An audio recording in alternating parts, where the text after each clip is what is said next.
Welcome to On Thursdays We Thrive podcast. We are licensed therapists here on Long Island, New York. Our goal is to provide tools and resources to anyone considering starting therapy and to fight the stigma of mental health through a millennial lens. Even though we are licensed therapists, our podcast is for educational and informational purposes only and is not a replacement for individual psychotherapy. To book a session with us, head on down to longislandteletherapy.com. So have a seat and get ready to thrive, learn, explore, and grow with us. Welcome back to another episode of On Thursdays We Thrive. I'm Liana. And I'm Sam.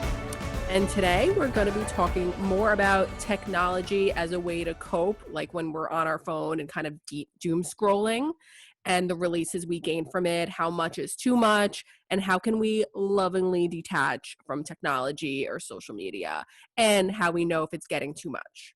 So, Sam, who do we have today as our guest? So we are welcoming Michael. He's a licensed clinical social worker with experience working in various psychiatric settings, including inpatient acute care, as well as supervising therapists in outpatient mental health and substance use clinic for children and adolescents. Michael's done numerous presentations in community and on the topic of social media and excessive technology use, as well as school refusal geared toward clinical professionals, school staff, and parents. He was also featured as a panelist in last year's Humatech series, interviewed in Behavioral Health magazine on the topic of adolescent mental health. Currently, Michael works as a clinical outreach specialist for Newport Healthcare. Welcome, Michael. Awesome. Thank you for having me. This is so cool. Yeah, we're so excited to have you. Oh, thank you. So, Michael, before we get into all the fun stuff about technology, we are going to do our segment of glows and grows. So Love it. Glow being something positive or exciting happening for us that occurred this week, and something to grow from, or something that we're working toward actively. Love it. Okay, so I'll start us off. So my grow is that I'm working to sit with uncomfortability and just those uncomfortable, unsettling feelings and uncertainty, rather than trying to impulsively and immediately try to fix it, control it, and just kind of work through that feeling because it's so not fun. Love that. And my glow is that I need to start, or I have started, kind of taking thought and action to step outside of my comfort zone of things that are maybe easier for me, or where I feel safe, and kind of reaching outside of that to grow more. So awesome. That has been a glow for me. So Michael, why don't you tell us your glow and grow for the week? I loved it. Well, I like how you started with your grow and then ended with the positive, the glow. So I'll do the same Me thing. too. So Okay, grow, yeah, go ahead. I like that. So I would say my grow is being able to be a little bit more mindful. I mean, I feel like it's very, good to bring this up, I guess, right before we kind of kick into this discussion, because, I think this kind of creates us not to be mindful sometimes. But really my grow is I would like to be more present in the moment, just that epitome of mindfulness, and not get distracted and miss out on things happening in front of me because my head's glued to my phone, or just work related stuff, all that jazz. Right. And I would say, as far as my glow, there's so much right now. I mean, honestly, for me right now, the weather just improving, kind of going from that cold to a beautiful, I mean, I don't know how it is by you all. I'm assuming it's similar to me. I think we're all close.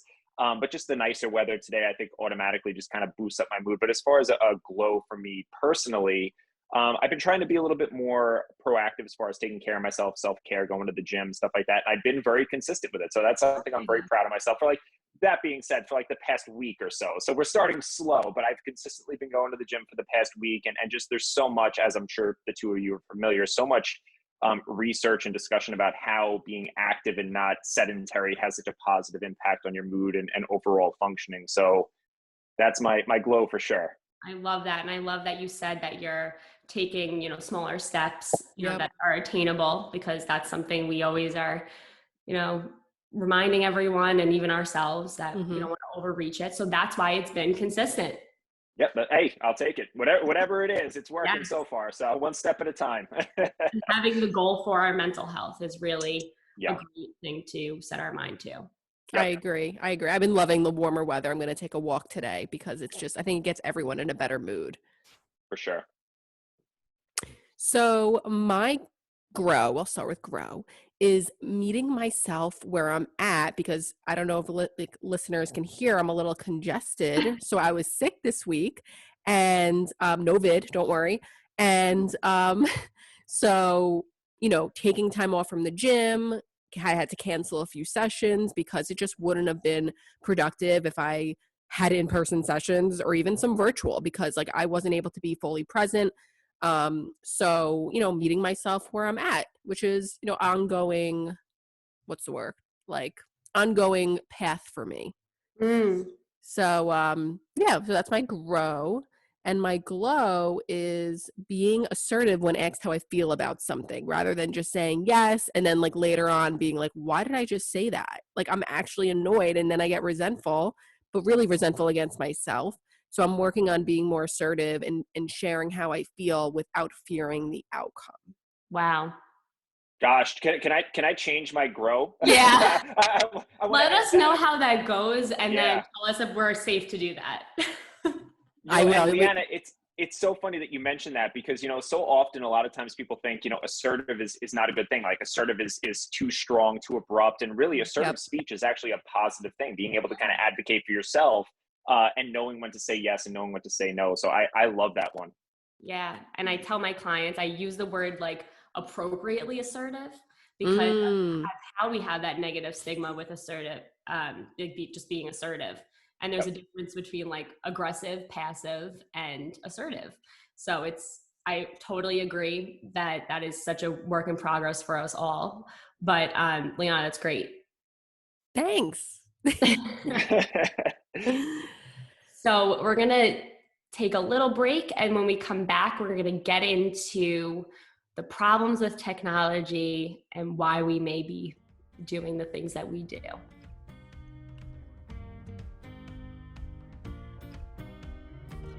Hi, my name is Gordon Gooding. I'm the founder and director of the Gooding Wellness Group. We are a group of mental health providers that offer individual and family counseling here on Long Island.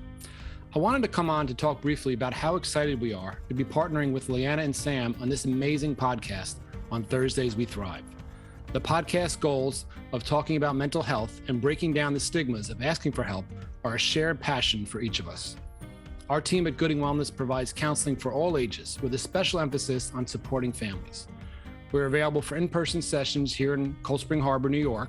And we also offer virtual sessions throughout New York State through our Long Island teletherapy service. To find out more, you can reach us at goodingwellness.com or at longislandteletherapy.com or by calling us at 631-351-2940. Remember, there's nothing you need to face alone. Until then, keep listening, be deliberate with your mental health, and keep thriving. So, Michael, being that technology we're identifying as can be an issue for most, what have you seen when it comes to technology and people using it as a coping mechanism? Like, where does this come from and what have you noticed? Yeah, it's such a good question. I mean, I think the big thing is it's, to your point, certainly a very large coping skill for people. I think people do it with some level of intention. And I think a lot of people do it without even realizing, like, how many times have you been standing in a grocery store and whip out your phone because you feel uncomfortable being there or just bored? Going back to your point before, Samantha, about, being okay with not being okay in a sense. And as a population, we really struggle with that. So, some data points that I found as far as some statistics, because I think numbers certainly speak volumes sometimes versus just anecdotally touching on things. So the research is kind of very expansive, well, diverse, I would say, as far as, very low numbers and then higher numbers, because again, if we think about smart technology and just social media and things such as that, it's still fairly a new phenomenon to a degree. I mean, smartphones really didn't become more mainstream until around like 2008, 2009. So there's still a lot that we're learning. So for example, some studies and some research I found as far as their pervasiveness and the prevalence in young people specifically, as far as overuse, is around 8.2% of the American population as far as that younger age range. So individuals between like the age of 10 up to like 25. But then you look at some other reports and some stats and you find higher, like 38% of the population, really struggling with, significant phone use or just tech use in general. And of course, this is including video game usage as well, which has been a very hot topic. But then you dive a little bit deeper and you speak to Americans and just the population to kind of self-reflect about themselves. And then you're finding numbers higher. 75.4% of Americans were actually considering themselves to be addicted to their mobile phone. So this is something that is still a very new phenomenon, but clearly affecting a fairly large amount of the cohort. Another stat that I thought was really, really interesting, and I was trying to self-reflect about myself to see how many times I do it. There was some numbers done and some research done on the average amount of times that people will tap or swipe or click on their phones. And some of the research was showing anywhere from between 2,500 times a day to 2,700 times a day. So certainly a very, prevalent behavior and very, big way that people cope with their stresses, anxiety, depression, whatever you have. Wow. I wonder how people will react to hearing that, like 2,500 or so times a day. But like thinking about it, I kind of believe it because like you said, we can be in the grocery store. Sometimes even while I'm recording, I'll just like tap my phone, but like I'm not engaging in my phone. I don't even know why I'm doing it. Right. Yeah, it's so interesting. And also to kind of highlight that point a little bit more, Leanne, I mean, one of the things when I'm working with adolescents or even young adults and adults in general, not even just young adults, I don't think I'm considered a young adult anymore. And this is something I still struggle with. So, what I typically encourage people to do if this is something you're struggling with is to shut off notifications. I find specifically for myself, if I'm trying to, like I said before, my grow, being more mindful, but my phone continues to chirp and bring me into what somebody posted on Facebook or bring me into something that a friend put on Snapchat, whether or not I want to do it, I'm kind of sucked in to a degree. So what I encourage people to do is shutting off notifications so that you can truly use that device when you want to use it versus when that device is calling you per se. That's funny you say that because after I watched that Netflix show, The Social Dilemma, I did that and I still have my phone with no notifications and I always have my phone on Do Not Disturb because I just get annoyed by the vibrations and like it's just like annoying. So I like checking it when I want to check it rather than it being like, hey, look at me when like I don't really want to look at it. Mm-hmm. Yeah. Yeah. Another thing that was helpful for me specifically, I was reading a lot of these books on productivity and just, not being distracted, being able to be very present. And some of the recommendations that I thought were really great was kind of putting the apps that are a little bit more distracting. So obviously this is very individualized. For some, Facebook may not be distracting. For me, it's distracting. So what they encouraged you to do was on your front page, like your home screen on your phone, putting the apps that you truly need. So maybe that's your texting app, maybe that's the internet so you can research things, whatever it might be, but then taking your social media apps and putting them maybe on page 2 or page 3 of your phone so that when you're opening it up, you're not seeing that red 5, alert that you have 5 missed messages on Facebook type thing. You're only seeing that if you choose to scroll to that page. So I thought that was another really interesting way to kind of not get distracted and almost regain some level of control. Yeah, I feel like I did that. Like there was like this thing to like put it all in like different boxes or something on like the second page. I was like, oh, this is great. And then I was like, oh, my Apple Watch. It's like, so I'm like, oh, I'm really doing a great job. And I'm not getting rid of my Apple Watch because I'm constantly like looking at it. So it's like, are we actually really helping ourselves in this way? What are we actually willing to do? Are we just like kind of making it look nice that we can turn off our notifications, or are we like really trying to be determined with this? Because it can be very addictive. Yeah. And that's why being self-aware is such a big part of this. You hit the nail on the head. I mean, it's one thing to do it and then still get sucked back in. It's another thing to turn around and actively say, this is an issue. I'm using it way too much. What I think the big thing is, Samantha, to that point is being able to come to terms that it's impacting other areas of your life that you don't want it to impact. So this goes back to kind of, maybe it's not an issue for everybody. Maybe using your phone for 2-3 hours a day is not a problem because, you're using it mindfully. It's not distracting you from other areas of your life. But for somebody that truly believes, wow, my son was just playing a baseball game the other day. I missed 90% of the game because I was scrolling through my social media feed. Maybe for somebody like that, like you said, Samantha, there's a little bit more motivation to kind of stay true to the plan versus just doing it to do it type of a thing. And I think obviously this is probably relatable to all struggles in life. If somebody's looking to change a behavior and you're not fully bought in, makes it that much harder to do because you're not fully committed. Yeah, of course. So when you talked a little bit about the grocery store and like, why am I looking at the phone when I'm anxious? Can you tell us a little bit like why, when we're bored or feeling anxious, we'll often reach for our phone and doom scroll, or even like in bed before we go to bed, or even play a video game when we're having that anxiety? Yeah, it's such a good question. I think for everybody it's a little bit different, but I find just to my own experience and people that I've worked with from a clinical perspective, I think for many it's a sense of comfort. It's something that is going to be there. If I open up my Facebook, I know there's going to be tons of things I can scroll through. I know if I go on Instagram, there's going to be tons of stories I can watch. So it's almost like giving us something to do when we feel bored or maybe uncomfortable or, to your point, anxious. So I think the problem with that or issue, in my opinion, maybe not necessarily a problem, but I guess the concern with that is we become obviously extremely dependent on our phone. So if you talk to somebody who maybe battery died on the phone or forgot your phone at home and now you're at work, I mean, you want to talk about anxiety provoking. Yeah. People, it's almost like you chop the person's hand off and now they're trying to figure out how they're getting through the day without the phone. So I think to your point, Leanna, I think it's definitely a very large form of coping for many. And I think the other thing that goes into this is it's a very socially acceptable behavior. Like if I was standing in the grocery store with, 100 other people and I lit up a cigarette, people would look at me and be like, what are you doing? You can't smoke in here. But odds are, if you're in the grocery store and everybody's waiting in line, I would venture to guess 85 to 90% of people have their phones out, just kind of aimlessly scrolling because, it gives you something to do in the moment. It's a way to cope with perhaps an uncomfortable situation or just a way to fill that void with something that's, seen as enjoyable in the moment. That's so true because it's just like a normal thing to do. Yeah. And we feel like, well, it doesn't look weird. So like with adolescent and young adults, teens that I work with too, they don't care, or it's not as hard to be in social situations that they feel, or they're left out with friends, anything like that, they'll go right to the phone. And so it doesn't look like you're lonely. It just looks like, I chose this. Like this is what we all do. So well, the other thing also, I'm busy.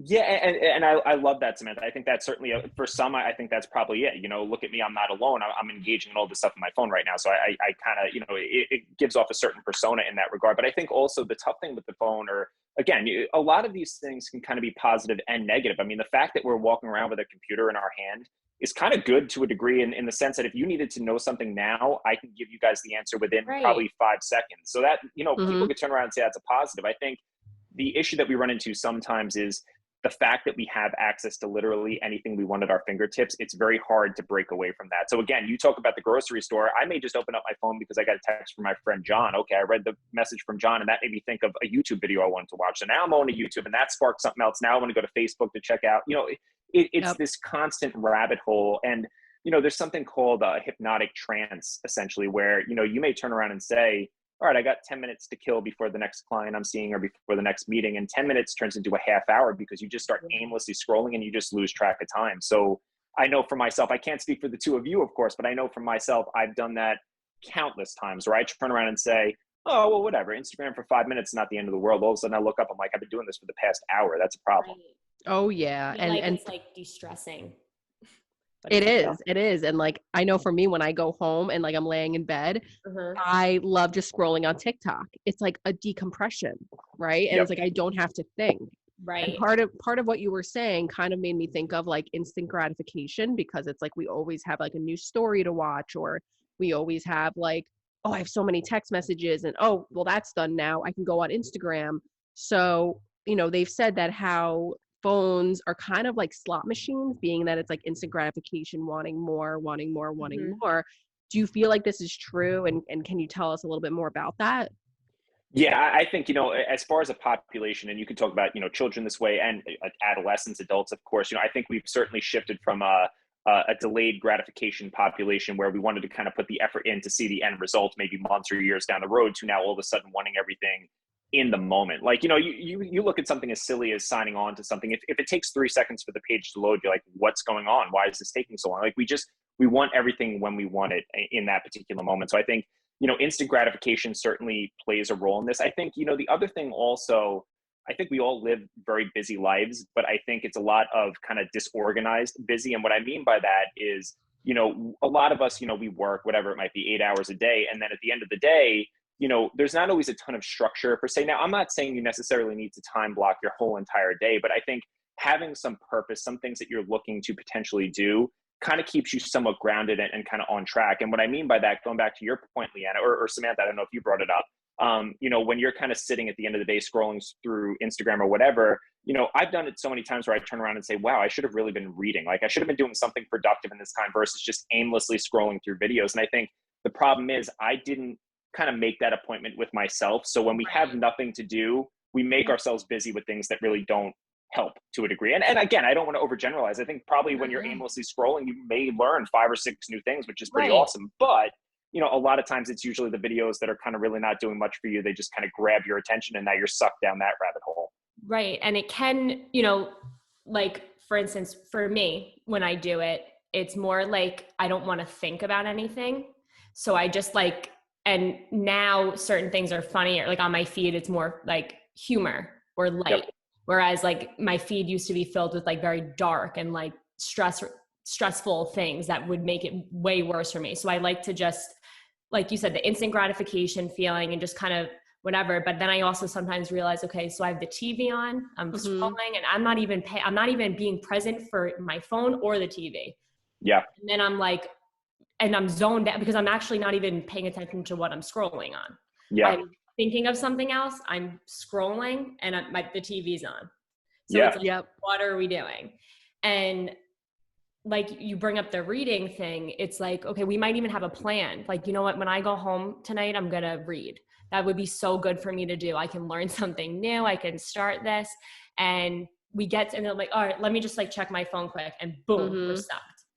Yeah. And, it just turns into this whole thing. So, I wonder, us just kind of talking about how it's hard to kind of get out of it. And I even find myself talking about it now and we find humor in it, right? So it's like, it's comical because it's normalized that we do these things. But would we say, I know we threw the word addiction around a few times in this conversation, but would this be classified as something that is an addiction? It's such a good question. And, there's so much debate about this, like when you look at the definition of addiction and there's different ones out there, of course, but, a lot of people don't view this as a true addiction because maybe there isn't necessarily that chemical component or biological component, however you want to view it. So there's a lot of debate whether or not this is a true addiction or not. And like I said, this has been going on for years in that regard. So, what we have seen though, is this has been classified in the DSM-5 as far as an area kind of warranting more research, as internet gaming disorder, where it's being treated almost more like, individuals struggling with gambling or, dietary, as far as how we eat, what we eat, kind of almost developing more moderation in a sense and balance versus, addiction. Perhaps the goal is abstinence for something like, a cell phone or computer. Abstinence isn't necessarily the goal because, you need to use it at some point in your life. You're going to need a phone, you're going to need a computer. So I think a lot of it is kind of developing this balance. But to answer your question, Samantha, there's been ongoing debate about that as far as whether this is a true addiction or not. A lot of people treat this more as a process addiction, which again goes back to, as I mentioned, the gambling and the eating behaviors. Yes. That's with a slot machine.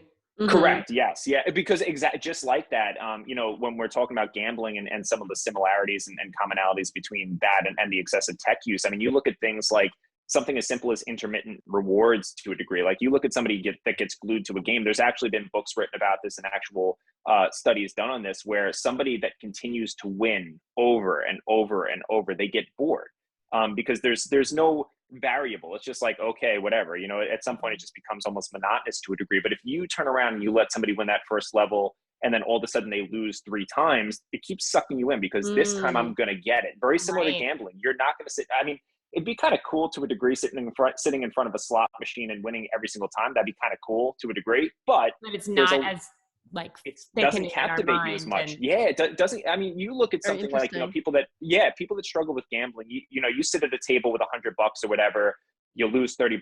It turns into, okay, well, you know what? I'm going to double down because then I'll get that $30 back. Plus I'll make 30, it's this constant internal struggle in that regard. And a lot of that, struggle that sucks people back in is that intermittent reward. There's no rhyme or reason. It's kind of, you win some, you lose some, and it keeps you glued to the device.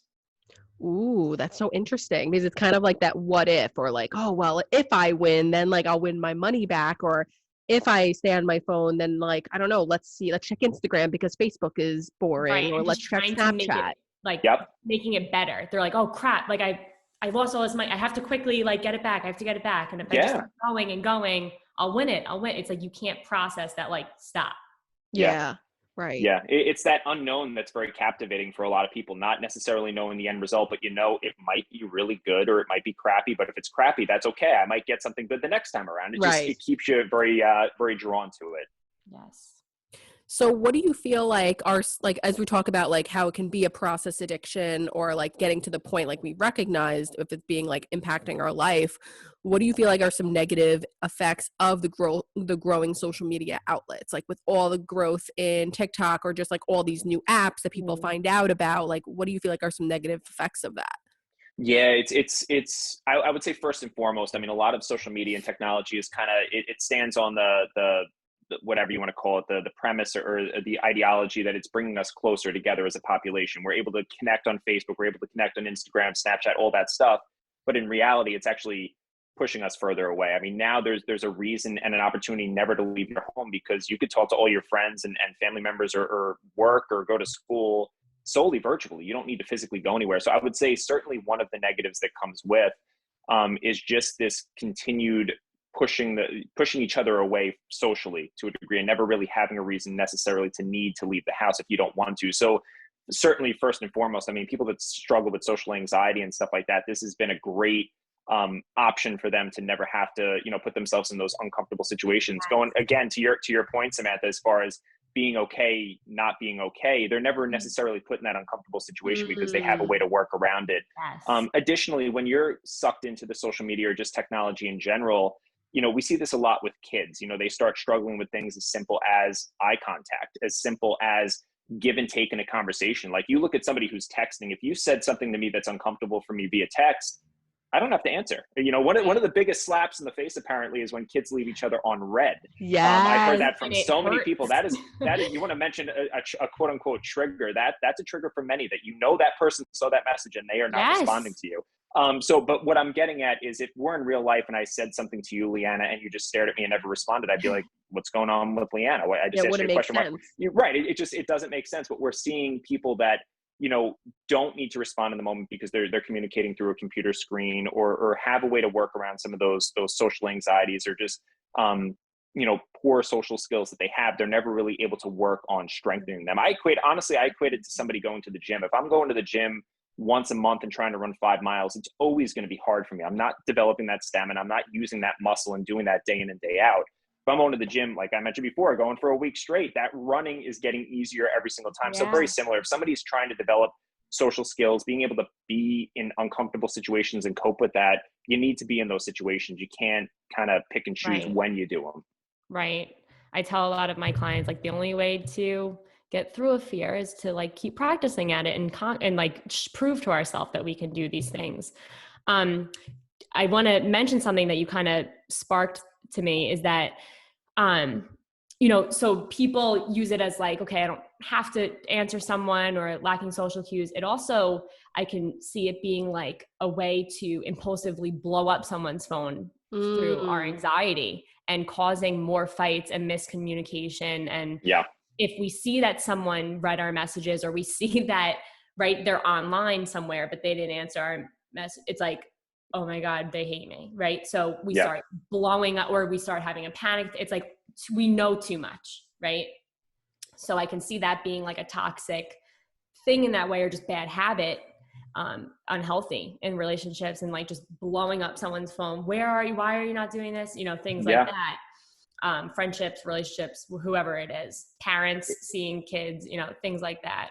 So true. Yeah. I mean, to that point, Samantha, and I think that's a really great one. I mean, a lot of times we have our disinhibition is kind of taken away to a degree. I mean, we're more likely sometimes to say things over text, or say things to somebody through, a social media message, versus if we were doing it in person, where we might, like you said, blow up their phone, or really just kind of impulsively respond to something. Kind of the opposite end of what I said. Somebody who maybe, takes time to think it through and is uncomfortable, so they don't respond. Now you talk about somebody that is just going to kind of bash you, because they can, like, they can continue to send message after message, where maybe if they were in front of you, they wouldn't do that because perhaps they'd see it's making you upset. So just naturally that human part of us kicks in where it's like, oh, Michael, pull back. You're hurting Samantha's feelings a little bit. I don't have to necessarily see how you're responding or how you're feeling if I'm giving you a hard time through the computer screen. Yeah.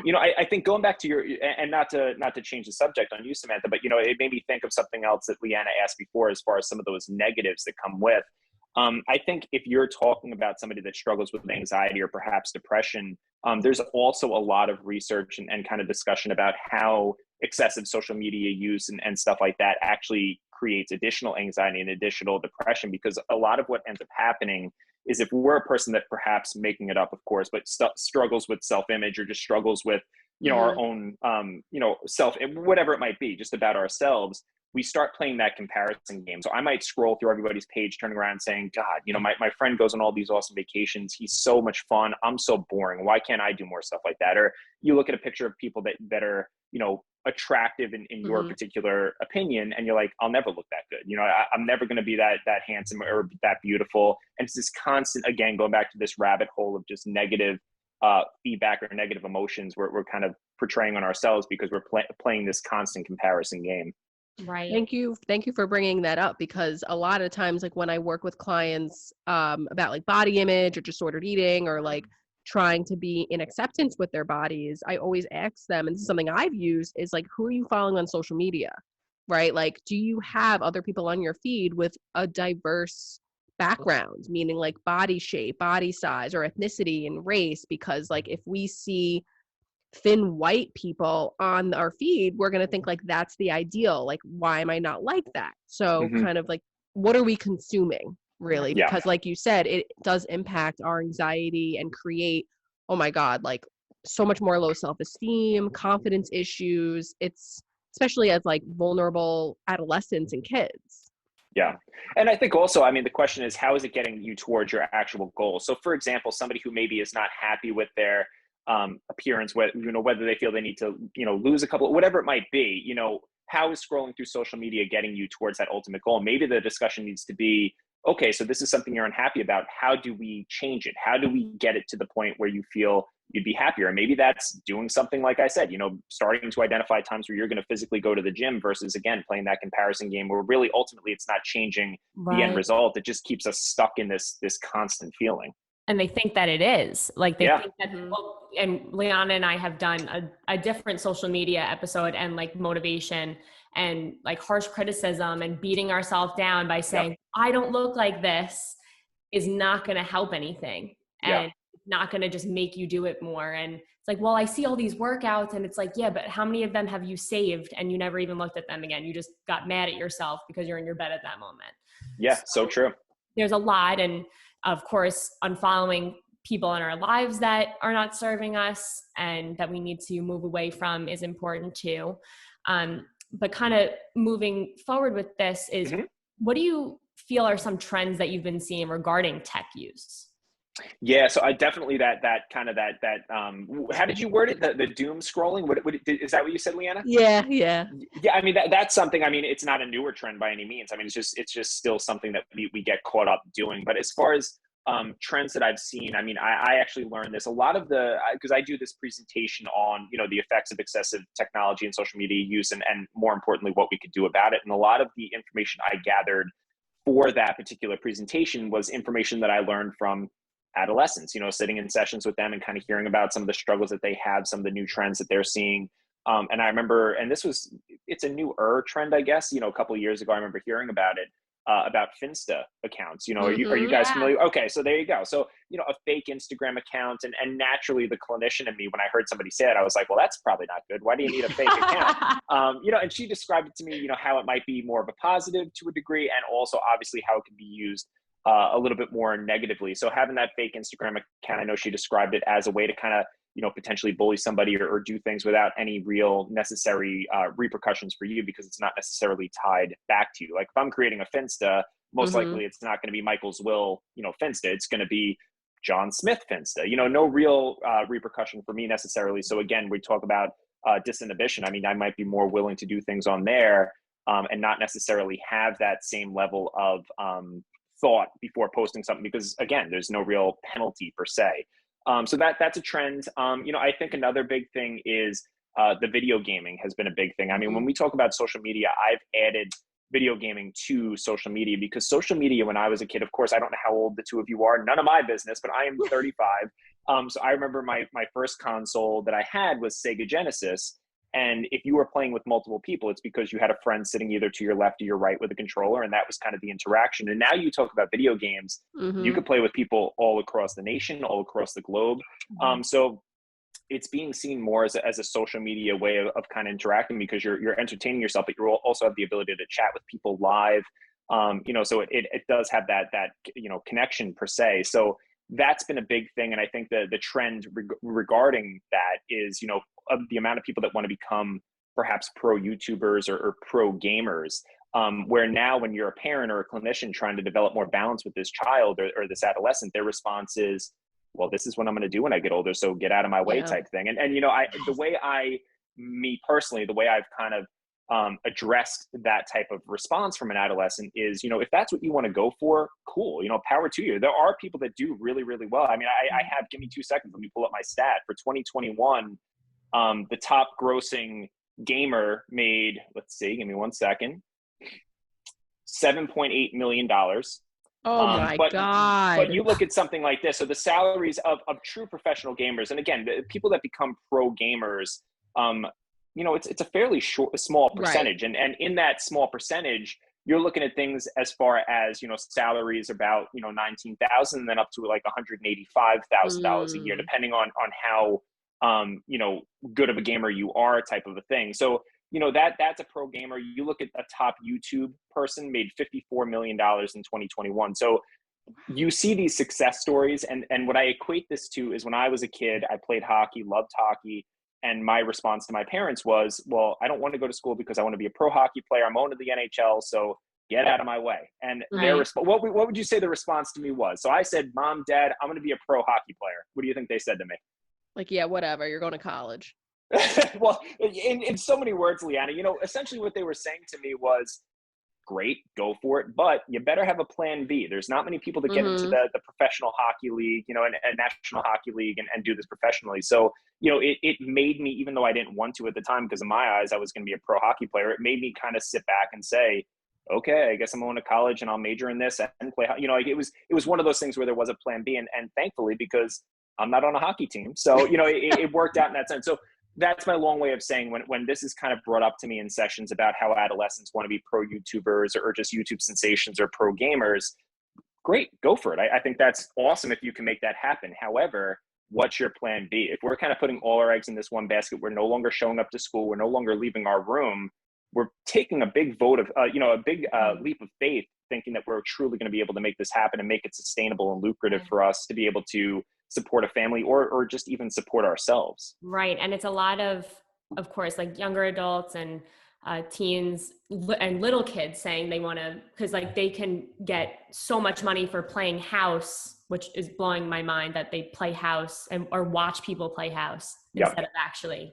But well, that's a big thing too. Not to cut you off, Samantha. I should have raised my hand. I apologize. But to that point, this is a big thing also. And again, not a newer trend. This has been happening for years, but where people aren't really engaging in the game anymore. They're watching people play the game. And that goes back to what you said, that instant gratification versus delayed gratification. I remember talking to, he was probably about 12 or 13 years old, young guy. And I was like, what's the draw? Like, I think for myself, like, I don't want to watch somebody play. I'd rather play a game. And his response to me was, well, they're so much better than I am. I get to see them beat the game so quick. And it just goes back to that instant versus delayed gratification. If I play this game myself, my character is going to die or I'm going to fail, whatever it is, and I'm never going to beat the game. But if I watch Joe Schmo play it on YouTube, who's phenomenal at this game, I could see the beginning of the game and the end of the game in probably about a half-hour stretch. Right. I like me, on the other hand, if I were to sit there and watch someone play a video game, I would gauge my eyes out. But the point of the other thing is like influencers, we may call them too, like for Instagram and things like that, TikTok, they're expressing so much of their lives. And at first it seems like, yeah, I could do this. Like, people want to know this. And then all of a sudden they realize, oh, there's like, we call them trolls, right? Mm-hmm. There's like people with their opinions, and then you break up with this person and this and whatever. And now you don't have an outlet. And a lot of them have expressed at times that there's such a pressure to act perfect all the time, and that, you know, it's not what it is anymore. They lost their friends because they just are. And like you said, Michael, they're home, you know, a lot of the time, and they're just filming their morning routine and things like that. And, you know, all, like we said, all power to them if they're able to stay with that. And it is difficult. It's not easy to do that. But having a plan and understanding the realism of it, I think, is really essential. Yeah. Well, and to that point also, Samantha, you know, when you talk about trolls and just, you know, comments you'll get online, whether this is a person that has 300 million followers or a person that has, you know, 20 followers, I think a couple of things. First off, we're putting so much faith in those people to give us the responses that we're hoping to get. So if I post a picture about myself, my hope is that it's going to get 1,000 likes and people are going to tell me how handsome I am and how great of a person I am. But then all of a sudden you get that one person that writes, that's all you remember. You're ugly. Why are you posting this? You're whatever, you know, those negative messages are what stick with you. And if I'm kind of putting all my eggs in the basket that this is going to make me feel good and love myself, I'm giving other people control when it's really, I need to find it for myself in that sense. Because again, friendships are going to come and go. You know, people are going to like you. They're going to hate you, whatever it is. There's never going to be a unanimous, you know, group of people that just always love you. There's always going to be that person that doesn't. And if you don't have that resiliency or that ability to cope with those people that might disagree with what you're saying or just might not like you for whatever reason, you know, it creates a lot more anxiety in that regard, or just a lot of, you know, issues with regards to depression. And in addition to that, we've seen things like Facebook and just social media develop, or video games, obviously coupling that in there too, create a lot of superficial friendships. And what I mean by that is, you know, back in the day, and again, not to age you guys, but I would imagine, you know, the world before social media and all this smart technology. I mean, they actually classify us as digital migrants, meaning we knew the world before this, and we know the world, obviously, you know, post 2008 with all the smart technology. And now the population coming up are digital natives. You know, this is all they know. So when I was a kid, a lot of friendships were formed by kind of the blood, sweat, and tears. You meet people that you kind of have a similar interest with, you get together for a play date on Saturday, and then all of a sudden you're lifelong buddies. Versus Facebook, it's, I'm friends with this person today, and never mind, I don't want to talk to them anymore. So now I have 5 new friends that I just, you know, like today type. You know, there's just a lot of superficiality in that sense. So again, when the going gets tough, typically those people don't have that investment in you to kind of stick by your side. And this is a big thing too. No, that's a really good point, in that like it creates these friendships where it's like, but would you actually get together with them? No, sometimes it's not even, and not to make you lose your train of thought, please remember it, Leanna, just to highlight that point. You know, the issue also is sometimes getting together is not even an option. I can't tell you how many kids I've spoken to that turn around and say, you know, my best friend. I'm like, oh, cool. How often do you hang out with your best friend? Well, he lives in Sweden. So what do you mean? You know, you're talking to these people all across the globe. Like, you know, obviously you can spark a relationship with somebody and get to know somebody through the computer. But first off, obviously, when you're talking about children or adolescents, it's a very dangerous game, because obviously, as all three of us know, you never know who you're talking to online. And secondly, again, you know, it's not, you know, in my opinion, as far as a strong relationship, you never physically met this person. You know, it's something that in my eyes is a little bit more superficial to a degree, because, you know, again, it's a friendship or a relationship that solely is between a computer screen and not in person, where, you know, so much more connection is able to happen. Yeah, no, completely agreed. That can be really scary for sure. You don't know who you're talking to. Yeah. So being that, like, I wonder if our listeners will probably be like, oh my God, like I need to take a break. So when we come back, we're going to get into some solutions of how to distance ourselves or lovingly detach from our phone a little bit, right? Like not completely abstinent, but healthier relationship.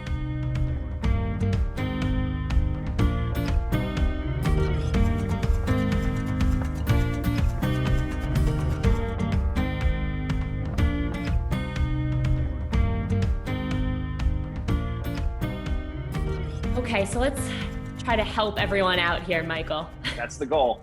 So I know a lot of times, and I've done presentations on this too, and I tell my clients things like, let's turn our phone off an hour before bed, or if we can't do that, try 10 minutes before bed, changing the lighting to like yellow, setting timers so we can move away from addiction of phone use. So what are some other ways beside those things that we could do?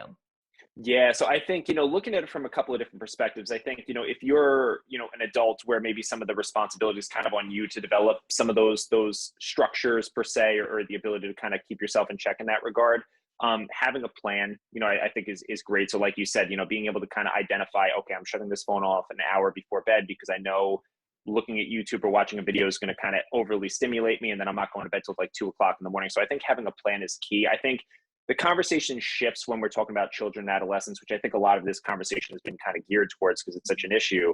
I think when we're talking about developing more balance, and that brings me back to like we were talking about before, maybe the goal is not abstinence, because abstinence is not necessarily realistic. They're going to have to use computers with schooling. They need the phone when they go to school just in case there's an emergency, all that fun stuff. So really the ultimate goal is being able to develop more balance in our life, being able to get that time on the video games and social media and the phone, but not allowing other areas of our life to suffer. So with that being said, I think the parents are in a very unique position, need a lot of support themselves, because I think ultimately at the end of the day, they're kind of the gatekeepers in that sense, being able to kind of keep the child in check and kind of come up with a plan so that it's not shocking or surprising the child. So going back to your question, Samantha, I think number one is having a plan is key. And that might be how long during the day we get to use it. Maybe after what are we able to use it? So I think for some children, kind of viewing it as the dessert to our dinner type of a thing, where you come home from school, you get a snack, you do your homework. When your homework is all done, then you get an hour or 2 hours of video game time, whatever it might be. I think it shifts a little bit. I've found for adolescents or children that might be a little bit more oppositional or want a little bit more say, instead of getting into that power struggle, allowing them to do it when they want, during the day. And what I mean by that is, as a parent, you're almost kind of still winning. If the ultimate goal is they're only allowed to use this for 2 hours a day, at the end of the day, who cares when they're using it, as long as it's not longer than 2 hours. So maybe for that particular child, you're allowing them to have some say and control, where if they want to come home and not dive right into homework, cool. There you go. You do your 2 hours of video game time right after school. And then when that's done, that's when we're doing our homework. So obviously what I'm getting at is having a plan is key, because I think the issue that we run into, and as you mentioned before, Samantha, when you were kind of reading the bio, I come from inpatient psychiatry. I was an inpatient social worker in an acute hospital for about 6 years. And a lot of what came to us were preventable type things. It was one of those things where the parent walked in, was fed up for months about the video games, but that particular day they decided to take a stand, pull the video game cord out. Child got upset, threw a ball through the window, punched dad, and now all of a sudden we're going to the emergency room. So I think having a plan is key, and not waiting until we're in crisis mode. So I think that's a big part. I think as a parent or a clinician, exploring the why we're doing, what we're doing is super, super, super important. Getting to the root cause of what's going on. I think when you're talking about somebody that's playing video games excessively or you're on their phone excessively, it's very easy sometimes to slip into that mentality of, they're just so lazy. They don't want to do their schoolwork. They don't want to do this. But in reality, it may be because they're horribly bullied at school, and social media is the only place they're able to go to feel connected, or what it could be a plethora of different things. That's just one example. So I think getting to the root cause and exploring the why, and actually that does a lot to kind of open your eyes as an adult, as a parent or a clinician, to kind of explore what might be good opportunities to fill that void with. And I think similar to substance use, similar to any behavior you're trying to modify, if you're not giving them something to fill that void with, they're going back to what they know best. So oftentimes parents turn around and say, you play video games too much, I'm taking them away, figure it out. And the kids are like, well, what am I going to do now? All my friends play video games, and they make your life a living hell. They hound you because they want to get the game back. But if you turn around and say, to that point, if you turn around and say, perhaps you'd want to get into athletics, perhaps you'd want to join a club after school, and kind of, utilizing the why they're engaging in so much video game play or social media play might open your eyes to things that might appeal to them that are away from the screen. I love that you just brought that in, the why. And I know you've kind of mentioned that a few times throughout that example, but I just noticed that with parents and everything, it's like when we're just using it as punishment, what does that make anyone want to do? Retaliate, resentment, and they're just mad. And everyone, like you said, Michael, all my other friends are doing this for this long. So it makes them more anxious. And especially if someone's being bullied online, or they have an ex online or something, they're like, I need this. I have to, because they're so it's talking with your child about this of, well, what is the need for this? And this, like, helping them understand and educating them on how this actually makes our feelings worse. And the things that it can do for us, and having them understand and want this for themselves as younger people. And also, you know, young adults, older adults, things like that, in that way. And, you know, something that was kind of brought up with, you know, kids and everything was just that they feel very anxious if people aren't answering them. And hopefully we can move into that with educating parents and, you know, of course, other clinicians in that way. Yeah, you said something really, really important, Samantha. I think, you know, almost viewing this to a degree as a little bit of a toxic relationship, taking a step back and saying, you know, what am I getting from this? It seems like I'm getting everything I want from it. You know, it gives me everything I want when I'm bored or you know, stressed or anxious or whatever. But think about all the ways that it's impacting you that are not the most healthy per se. So to your point, Samantha, I mean, if you're waiting for people to respond to you or people are demanding that you respond to them, this could very easily get in the way of healthy sleep patterns. I mean, when we're talking about children or adolescents that excessively game or excessively use their phone, generally the main issue that parents are reaching out about is my child's falling asleep in school because they're going to bed at 2, 3 o'clock in the morning. We're already asleep when we find out that he or she signed on to the game and we had no idea. So I think, you know, going back to what you said before, not using it as a punishment or punitively, but coming across as more of a collaborative problem solving, like turning around and saying, you know, almost I find what helps sometimes is parents kind of playing dumb to a degree. Like, I don't get all this stuff. You know, kids are always on Facebook or Instagram, whatever, you know, help me understand, like, what are you getting from this type thing? And then turning around and kind of exploring, well, what is it doing that maybe is not helping? And maybe that's falling behind in schoolwork. Maybe that's missing school because we're sleeping through. Maybe it's causing us to feel more depressed or anxious. I can't tell you how many times, as you mentioned before, I work for Newport Healthcare. Newport Academy is the adolescent program. And individuals that come to us, you know, they're away from their phones for a little bit. And in the beginning, as we mentioned, you know, in the very beginning part of this podcast, it's like taking an appendage away from somebody when you're you know, taking their phone away or they forgot it type thing. But then after a couple of days, they turn around and say, this is the best thing that's ever happened to me. I don't feel like I need to respond to people I don't want to talk to. I don't feel like I need to look at Facebook posts when they're negative. Like, it's just an opportunity to kind of be selfish and focus solely on yourself without that outside distraction or interruption, especially when it's something that you don't want to do. You're just kind of getting sucked into it. Right.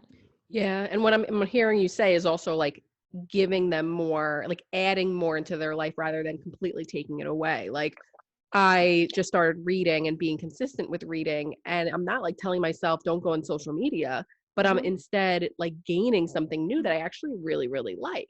Yeah. So I always find, like you were saying, Sam, of like the more we tell someone don't do something, the more they want to do it. Yeah. So I really like the approach that you guys are talking about. Kind of speaking more into like Newport Healthcare and shifting into what you guys offer. Can you tell us a little bit about like Newport Healthcare, Newport Academy? Because I think it's really hard these days, at least from what I see, to find a place for adolescents.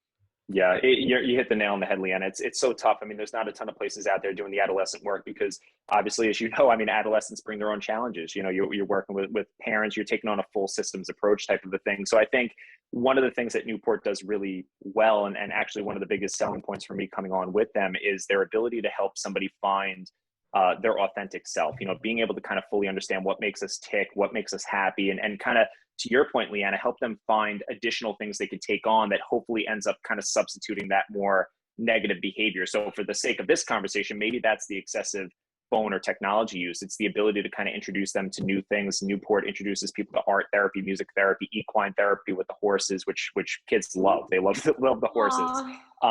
They're amazing. But you know, the point of that is it allows individuals to fill that void with positivity and truly transferable skills when they return home, versus solely resorting back to the behavior that they know best, and that's, you know, 10 hours of video games a day type of a thing. So to answer your question, Leanna, you know, that's kind of what we do. It's helping individuals find their authentic self and really develop those healthy coping skills with the goal of being sustained healing in that regard. And we work with individuals as young as 12 and up to the age of 28 with all different types of struggles, whether that's primary mental health, substance use needs, and underlying eating disorders, which unfortunately we've seen a big uptick since the beginning of this pandemic. I'm sure at Good and Wellness, you guys have seen it as well, as far as eating disorders and different disordered eating type patterns.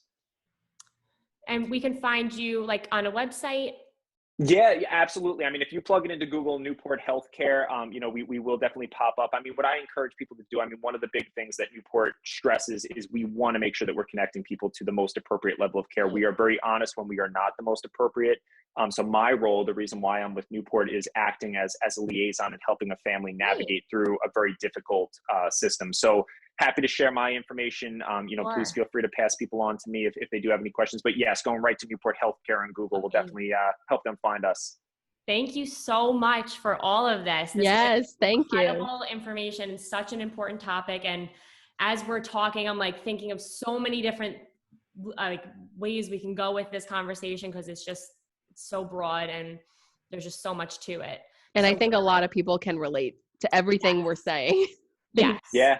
This is one thing. It's not just impacting children and adolescents. This is everybody. And trying to find what works for us and what allows us to enjoy those other areas of life without being dependent on the technology is it's an individual struggle for sure. And age, definitely, it's not discriminatory of age for sure. No.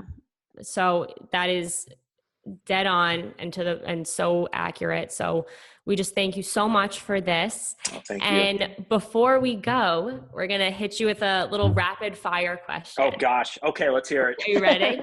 Okay. I think I'm ready. We'll see. Okay. Let's find out. What's your guilty pleasure song from the early 2000s? Oh gosh. I would say it's not so much a song, it's more of a band, and I'm embarrassed to say, thank God the lighting isn't good. You can't see the redness on my face, but I would say the Backstreet Boys, honestly, have been kind of a little bit of a go-to. When I want to feel good, it's usually upbeat music. So I would say my guilty pleasure song / group would be Backstreet Boys from early 2000s, even earlier than that, late 1999. So I'm dating myself even more. I love that. No, that's so relevant. I agree. Oh my God. Now I want to take it one step further. Backstreet Boys or NSYNC? Me personally, Backstreet Boys. Oh yeah. It's a hard one. I don't know who I would choose. They were just both good. I'll give it to them. Both very good, but I'm more of a Backstreet Boys fan in that sense, if you want to call it that. Yeah. Geez, I'm embarrassing myself even more. I'm not a fan of Backstreet Boys. No, I think everyone will be more of a fan of you once they hear this. They'll be like, whoa, this guy's awesome. No making fun of me. Beautiful. That's what they're going to say. So again, thank you so much. And we hope to have you back on in the future. Yeah. Awesome. Thank you both. Thank you guys for listening to another episode of On Thursdays We Thrive. We love learning and growing with you each Thursday. If you enjoy listening to us, please remember to rate, review, and subscribe to our podcast. To connect with us on Instagram, you can follow @On Thursdays We Thrive. On Thursdays We Thrive is a partnership between Liana Ross, Sam Triani, and Gooding Wellness, LCSW PC. If you are in New York and would like to speak with a therapist directly or to one of us, head on down to LongIslandTeletherapy.com or GoodingWellness.com. Keep thriving.